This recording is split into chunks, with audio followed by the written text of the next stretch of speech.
देख रहे times on Bharat. मैं हूं आपके साथ नैना यादव। बात करेंगे मुर्तजा की। वही मुर्तजा जो गोरखनाथ मंदिर हमले का आरोपी है, उसका आईएसआईएस कनेक्शन सामने आया है। बड़ा खुलासा आरोपी मुर्तजा की पुलिस पूछताछ में बड़ा खुलासा हुआ है कि आईएसआईएस के संपर्क में आरोपी मुर्तजा था।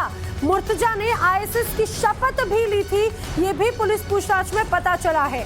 आईएसआईएस समर्थकों को आर्थिक मदद पहुंचाने का काम मुर्तजा किया करता था।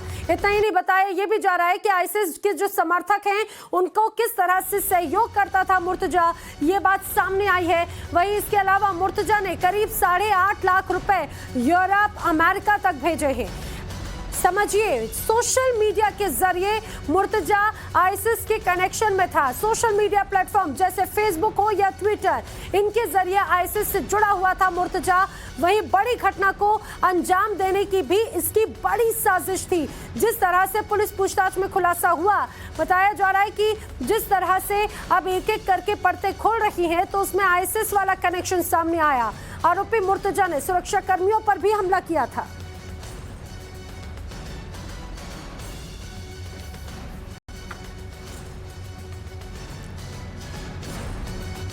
मुर्तजा जो जिस तरह से गोरखपुर मंदिर में जो धमाका हुआ, वहां पर जो हमला हुआ, उसके पीछे मुर्तजा ही एकमात्र जरिया नहीं है। सिर्फ मुर्तजा ही नहीं था, बल्कि उसके पीछे एक बहुत बड़ी साजिश थी। सोचिए जरा, आईएसआईएस का संगठन जिससे मुर्तजा जुड़ा हुआ था, आईएसआईएस से जुड़ा हुआ है मुर्तजा।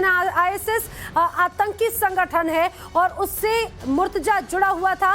और इस बीच जो तमाम खुलासे हुए वो अपने आप में चौंकाने वाले हैं। 3 अप्रैल 2022 को अभियुक्त अहमद मुर्तजा अब्बासी ने श्री गोरक्षनाथ मंदिर परिसर गोरखपुर की सुरक्षा में तैनात पुलिस कर्मियों पर धारदार हथियार से हमला कर दिया था। इस संबंध में थाना गोरखनाथ जनपद गोरखपुर में उचित धाराओं में अभियोग पंजीकृत किया गया तथा बाद में धारा यूएपीए के विभिन्न सेक्शनों की बढ़ोतरी की गई। उपरोक्त अभियोग की विवेचना दिनांक 5/4/22 को यूपी एटीएस के द्वारा ग्रहण की गई। यूपी एटीएस द्वारा अभियुक्त मुर्तजा से विस्तृत पूछताछ की गई तथा अभियुक्त के निशानदेही पे बरामद विभिन्न इलेक्ट्रॉनिक डिवाइस का डाटा विश्लेषण किया गया। अभियुक्त मुर्तजा के विभिन्न सोशल मीडिया अकाउंट्स जैसे जीमेल, ट्विटर, फेसबुक आदि का भी विश्लेषण किया गया। अभियुक्त मुर्तजा के विभिन्न बैंक खातों, ई वॉलेट के वित्तीय लेन देन का भी विश्लेषण किया गया। यूपी एटीएस की अब तक की गहन विवेचना एवं विभिन्न तकनीकी विश्लेषणों से अभियुक्त मुर्तजा के संबंध में निम्न तथ्य प्रकाश में आए हैं। और इस समय मेरे साथ ही मनीष यादव मेरे साथ में जुड़े हैं। मनीष, जो जिस तरह से जो खुलासे हुए हैं, आईएसआईएस कनेक्शन सामने आए, अपने आप में और भी ज्यादा चौंका देता है। किस तरह से मुर्तजा आईएसआईएस से जुड़ा हुआ था, क्या कुछ खुलासे हुए हैं? और देखिए, जो एटीएस ने पूछताछ की है उसमें ये सामने आया है कि मुर्तजा 2012 से आईएसआईएस के संपर्क में था। उस वक्त एक आईएसआईएस का सहयोगी संगठन था, उसकी शपथ भी उसने ली थी।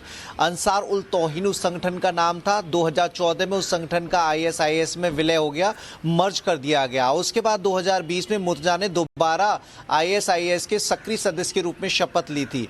तो लगातार वो आईएसआईएस के अधिकारियों के संपर्क में था। इस बात का खुलासा हुआ है। इसके लिए संपर्क स्थापित करने के लिए सोशल मीडिया प्लेटफॉर्म का इस्तेमाल किया करता था। फेसबुक, ट्विटर सहित कई सोशल मीडिया अकाउंट उसके मिले हैं, जिनसे आईएसआईएस के आकाओं से उसकी बातचीत की जानकारी एटीएस को मिली है। तो वो लगातार आईएसआईएस के दिशा निर्देश पर काम कर रहा था।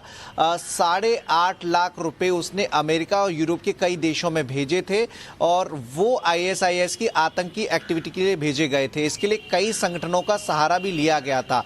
तो ये जानकारी एटीएस के हाथ लगी है। पूछताछ के आधार पर इन चीज़ों का खुलासा हुआ है।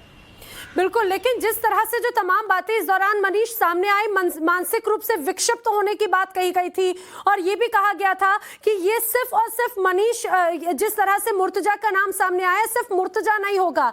अब इससे ये स्पष्ट हो जाता है कि सिर्फ मुर्तजा नहीं, बल्कि एक बड़ी साजिश इसके पीछे थी। देखिए बिल्कुल बड़ी साजिश के पीछे थी। आईएसआईएस के पूरा नेटवर्क मुर्तजा को सपोर्ट कर रहा था। कुछ लोग उसके संपर्क में थे।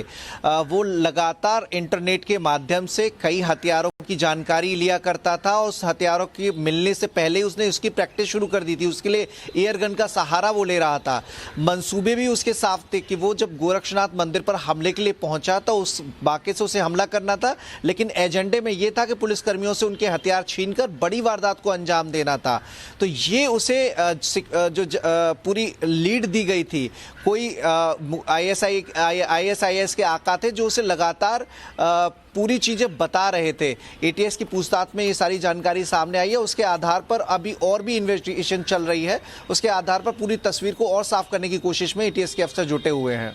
ठीक है, जानकारी के लिए आपका शुक्रिया मनीष। तो लगातार जिस तरह से इस पूरे मामले में कार्रवाई हो रही है वो अपने आप में और भी ज्यादा खुलासे कर देता है। चलिए।